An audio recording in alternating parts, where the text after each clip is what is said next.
আসসালামু আলাইকুম গাইস, আশা করি সবাই ভালো আছেন। এখন টিমুর বাসা ভাঙতেছি, দেখুন তো সবাই দেখতেই থাকুন। বাসাটি অনেক বড়, বিশাল বড়,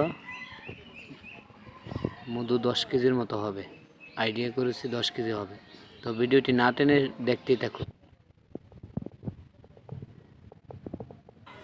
এই যে আমার লোকটি উঠতেছে গাছে, অনেক কষ্ট, গাছ ভিজা, তারপরে উঠতেছে। বাসাটি অনেক মধু হয়েছে, তাই ভাঙতে হবে তাড়াতাড়ি। এই যে আমার লোকটি উঠতেছে, দেখুন।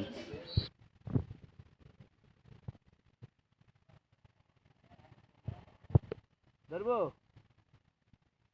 ধরবনি বলে আর একটা নিচে রে।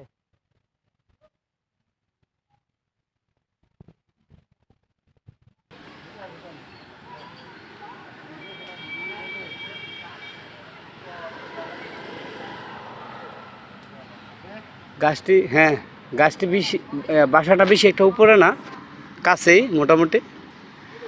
আস্তে, জলদিও না। তবে আমি যেখানে আছি এখান থেকে সরে যেতে হবে, পোক আক্রমণ করতে পারে। এখন আমরা সরে যাব। এই যে এখানে আমাদের সবাই বসে রয়েছে। এই রঘুরামপুরের রাজ্জাক ভাই,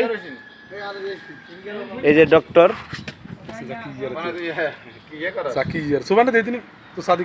ওই, এই যে আমার সাদিক। সাদিক, কি অবস্থা? ভালো ভালো আছেন? আলহামদুলিল্লাহ। হাই বলো সবাইকে। ভাই আমি আর একটা ভিডিও করবো না। আচ্ছা আচ্ছা, ওকে। এটা বাতি। যাদের মধুর প্রয়োজন হয় কমেন্টে জানাবেন।